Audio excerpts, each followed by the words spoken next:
Hello and welcome back to WWE 2K20 Universe Mode, the first episode post Summerslam, and we are kicking things off with some women's action, trying to find out who will be the new #1 contender for the Raw Women's Championship. Of course, if you missed out on SummerSlam, make sure to go back and watch it. It was a very intense couple of parts of SummerSlam there. You want to make sure you go back, check them out. It's very much worth it. And of course, if you're here watching this episode, please remember to give us a subscribe, a like, and leave a comment down below on something that you want to see happen in Universe Mode, someone you're excited to see in Universe Mode, or what you're excited to see at Elimination Chamber coming up in the real world at the moment.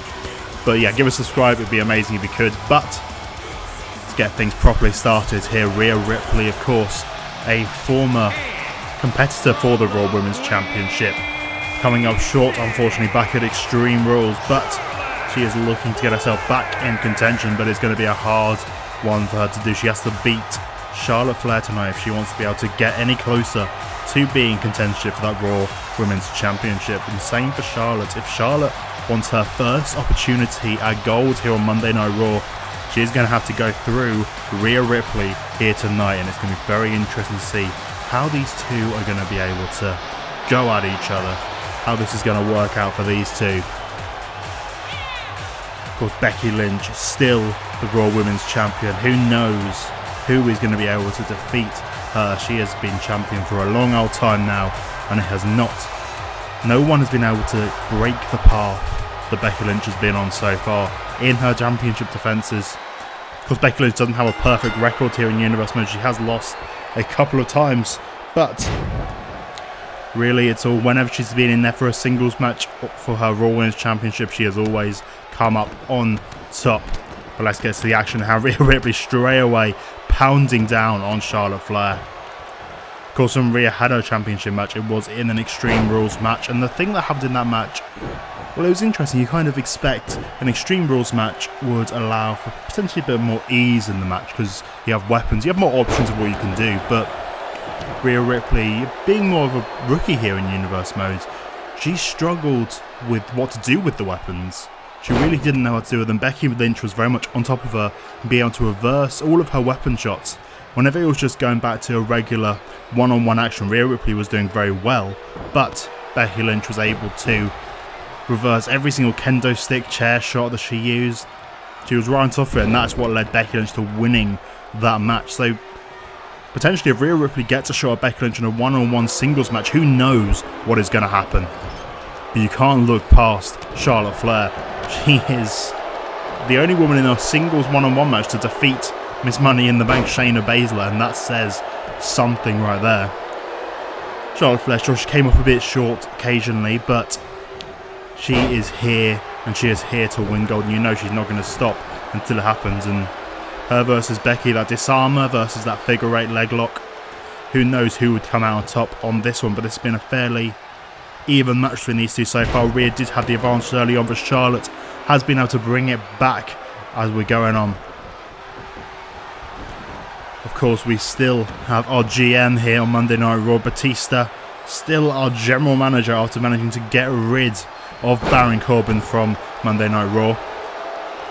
Baron Corbin, we don't really have an update on his medical condition. I know he had to go to hospital after that match. He had to be taken in to have x-rays, and yeah, not looking particularly great for Baron Corbin after Batista absolutely destroyed him, powerbombing him off the top of that Hell in a Cell and spine busting him through the top, and then another Batista bomb in the ring. It was far too much damage, and Batista shouldn't have taken it that far, but he did, and he's still our general manager, so I'm not going to insult him too much.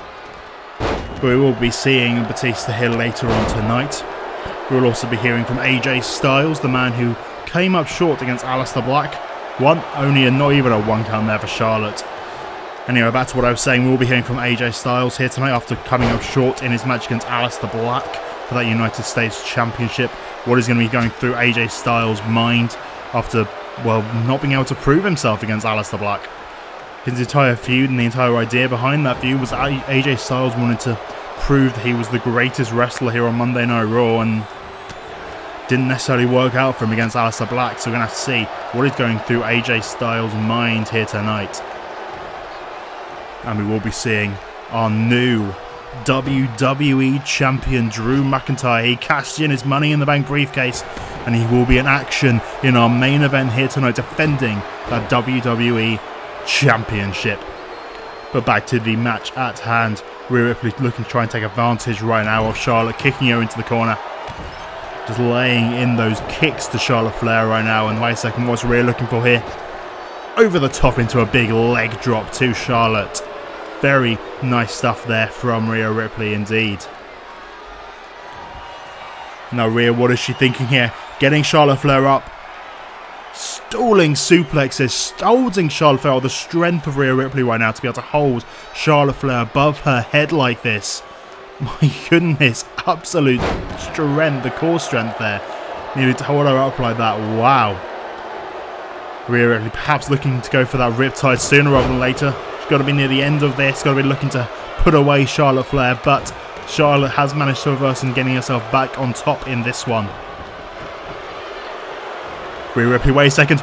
She caught her. She's caught her into that riptide. And that has got to be it for Rhea Ripley in this one. 1, 2, 3. And my goodness, what a huge victory for Rhea Ripley. And you got to think she is going to be next in line for that Raw Women's Championship coming up at Clash of Champions. But this was not a number 1 contenders match. We're going to have to wait and see. But she's definitely put her hat in the ring to face Becky Lynch at Clash of Champions. And of course, Clash of Champions, like I said, it is our next pay-per-view, so it will be all of the belts will be defended at Clash of Champions. So it'll be interesting to see who is going to be able to hold on to their belts through Clash of Champions. But Rhea Ripley tonight, huge win. Looking to take that momentum forward to try and get a championship rematch against Becky Lynch going forward. And I definitely want to see that match. But let's go backstage earlier tonight. Batista meeting up with Randy Orton backstage and celebrating, both of them celebrating the win that Batista had over Baron Corbin. He certainly has no regrets over what's happened, but I have heard Batista will be out here later tonight. We'll have to see what Batista has to say later tonight. But now we have Lucha House Party out here. Kalisto is going to be in action. Of course, Lucha House Party, typically a tag team. These guys want to bring the fun to Monday Night Raw. Hasn't really worked out for them too well so far, but you never know. All it takes is one victory, and that could be it. That could turn around the fortunes of Lucha House Party here in Universe Mode. And maybe Kalisto can move forward. Of course, another team here that hasn't exactly been doing too well here in Universe Mode, Mustache Mountain. They've definitely been coming up short quite a lot. Pete Dunne, you can see him in the back, not necessarily that interested in being part of this, but this was Tyler Bate versus Kalisto. Tyler Bate showing off his strength earlier on in this match. A huge aeroplane spin to Kalisto, being able to take him and just spinning him. As soon as they take him down, he hasn't taken him down, he's still just spinning him around. It's ridiculous the strength that this boy has. Even though he has not been able to win a single match here in Universe Mode, he does have a lot of strength behind him, and he's looking for his first victory here, his first singles victory as Tyler Bate here tonight.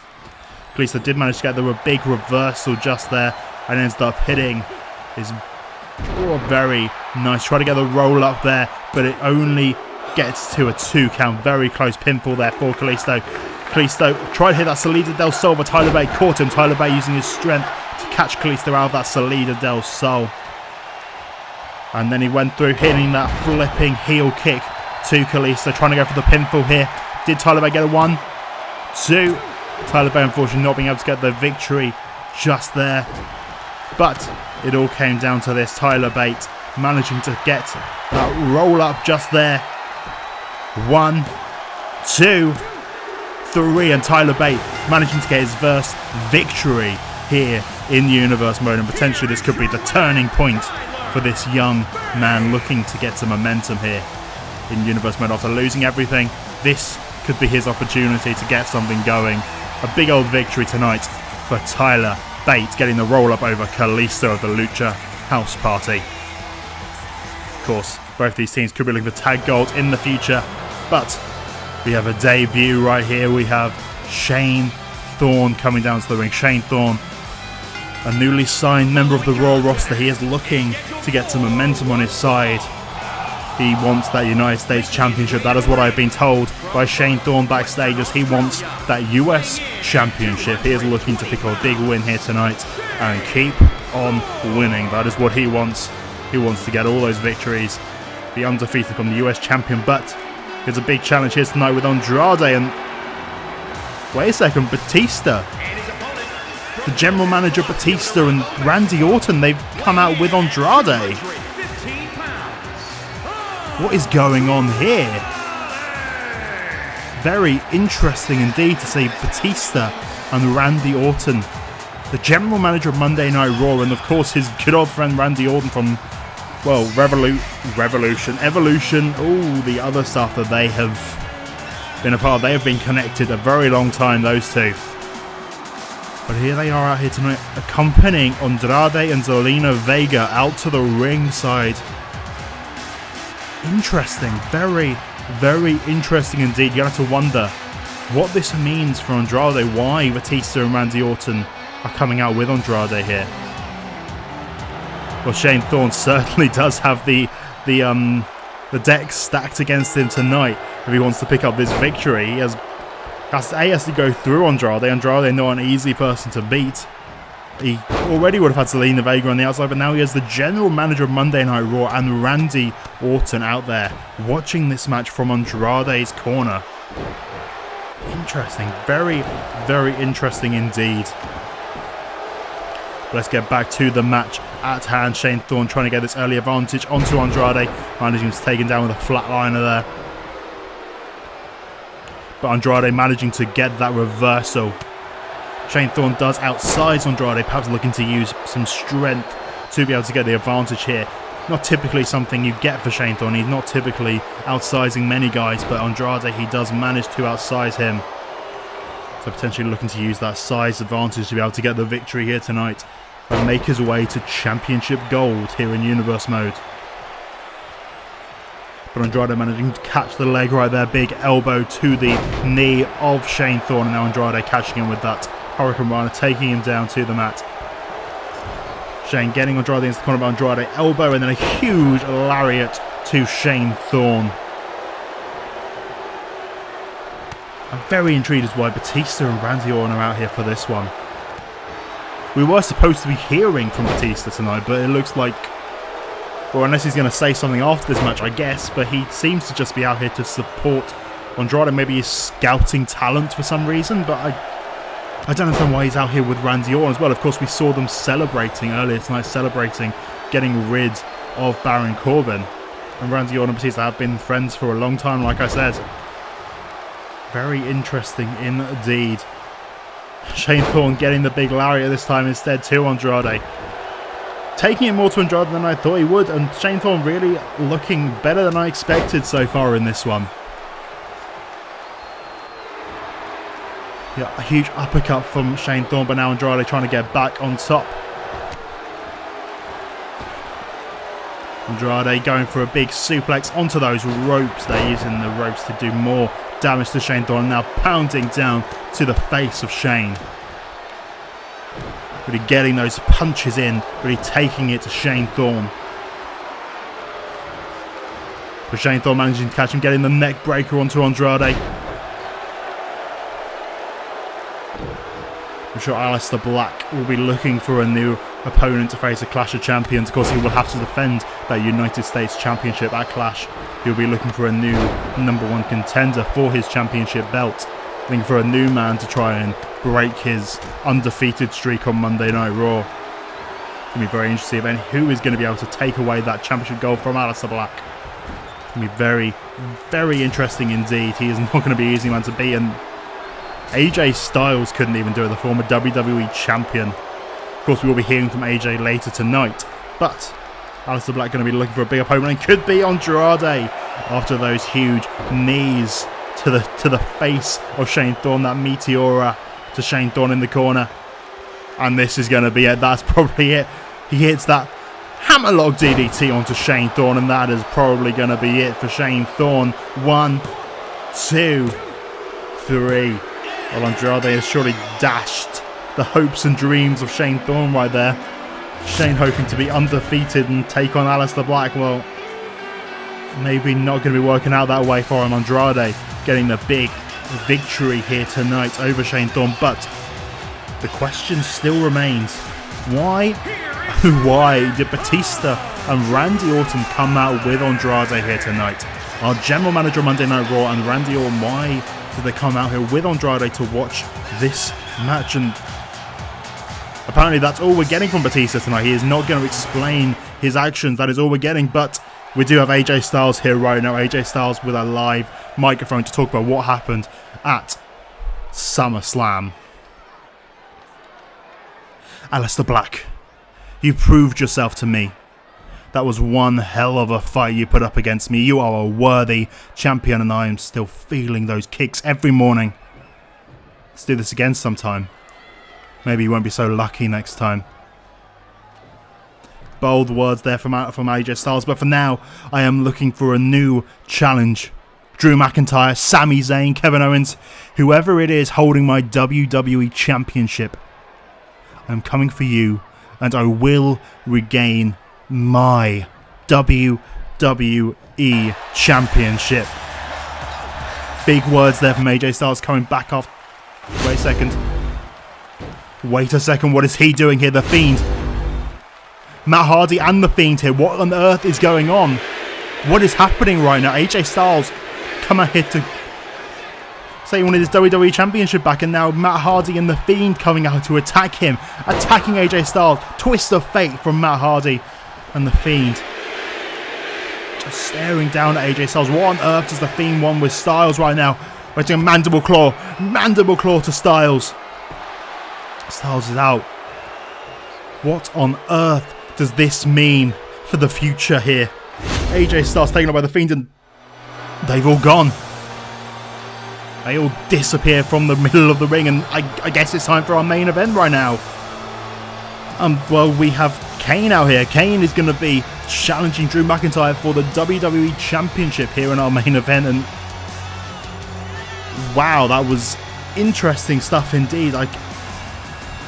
I'm kind of at a loss for words after what just happened. AJ Styles, The Fiend and Matt Hardy all disappearing from the ring. AJ Styles coming out here to challenge the WWE Champion Drew McIntyre or Sami Zayn or Kevin Owens, any of these men who are involved in this WWE Championship picture. And instead out came The Fiend, and then came Matt Hardy, and they took out AJ Styles. AJ Styles vanishing with The Fiend and Matt Hardy, and I'm sure we'll have some updates for you on the next episode of Monday Night Raw. We'll have to find out what is going on there, but for now, we've got to concentrate on our main event here. Drew McIntyre issued an open challenge for this WWE Championship, which he has just got at SummerSlam, cashing in against Sami Zayn, who managed to retain his championship against Kevin Owens. But then, due to all the injuries caused by Kevin Owens, it was a very easy target for Drew McIntyre. McIntyre now holding that WWE Championship, and it's not going to be easy to take it away from him, you got to think. But tonight it is an open challenge for that WWE Championship against the big red machine, Kane. Can Kane manage to hold on again? Can Kane become our new WWE Champion? That is going to be an interesting question here tonight. This is a big opportunity for Kane. You're going to have to see, he is a big man. It's a very different size challenge for Drew McIntyre than what he had at SummerSlam against Sami Zayn. And of course, size has been the thing that's beaten Drew in the past. He did lose to Goldberg in the past. So I wouldn't necessarily be surprised if size is maybe the thing that is going to be the damaging factor for Drew McIntyre. But Drew looking to prove himself as a fighting champion here tonight, taking it to Kane, taking whatever challenge was lying there in wait for him. Now Drew getting the early advantage, pounding down those fists into the face of Kane, and yet again another set of punches down onto that mask of Kane. You've got to wonder though, because of course Kane does have a mask over his face. He's not necessarily going to be doing as much damage to be punching down onto a mask as it is to be punching onto someone's face. So perhaps not really the best plan there from Drew in terms of doing damage, but he could easily disorient Kane or perhaps move his mask slightly It could displace the mask, make it so the mask is no longer giving him proper eyesight and all that kind of stuff. There could be very many reasons why Drew would do that. Drew definitely proving himself early on in this one, but Kane straight back up, not even down for a second, straight back up to his feet and now taking Drew over to those ropes. What is Kane looking for here? Putting it between the second and top rope and now working on the back of Drew McIntyre, pushing his ribs into that middle rope. And now wait a second, Drew McIntyre over the top there, a little mini AA from Drew McIntyre. And Drew once again pounding to the face of Kane. And actually no, he is punching actually to the side of the face of Kane, catching the side of the skull it looks like. And yet again Drew McIntyre, the other side this time, pounding down on Kane. Drew McIntyre not taking this lightly in the slightest, now going over to the corner, perhaps waiting for Kane to get up, giving Kane the opportunity to get back to his feet. Kane back up at Drew. Luther's press from Drew McIntyre. He is just pounding those punches into Kane right now. My goodness. He is really going for it right now against Kane. Taking Kane down once again is Drew. Kane not being able to get much in, but there you go. Wait a second, Kane. He's got Drew McIntyre up on his shoulder. And snake eyes into the corner does Kane. And now choking out Drew McIntyre in the middle of the ring. But wait a second, we got some action going on backstage. We need to take you backstage right now. Sami Zayn attacking Kevin Owens backstage, trying to get revenge for what has been going on between these two in recent weeks. Sami Zayn really taking it to Kevin Owens right now. Chopping him and taking him into those boxes backstage. And wait a second, he's got him up. Trying to go for that brain buster, but Kevin Owens getting a big reversal and stunner to Sami Zayn backstage. Oh my goodness, brutal stuff backstage. All going on while we still have a WWE Championship match going on in the ring. Kane with a bear hug on Drew McIntyre, but backstage, Kevin Owens, wait a second, what is he looking for here? Oh, taking down Sami Zayn. Brutal moves there from Kevin Owens. He's really got Sami Zayn's number, and wait a second, no, Kevin, don't do this. Package pile driver to Sami Zayn in the backstage area, and oh my goodness, Sami Zayn is not going to be in a good place after that, but Drew McIntyre, Claymore kick, middle of the ring, and that has got to be it. That has got to be Kane. 1, 2, 3, Drew McIntyre still your WWE Championship, but you've got to focus on what was going on backstage right there. Sami Zayn and Kevin Owens, that rivalry is not over between those two men. I don't think it's ever going to be done between those two. But Kevin Owens managing to drop Sami Zayn with a package pile driver backstage and the stunner, and Sami trying to get the advantage, but it did not work out for Sami Zayn right there. I can tell you that much. But I can confirm to you we do have the WWE Championship match agreed upon for Clash of Champions. A triple threat match, Drew McIntyre, Kevin Owens and Sami Zayn for that WWE Championship. Make sure to subscribe, like this video, and comment who you think is going to win that championship match. Thank you very much for watching, and we'll see you next time.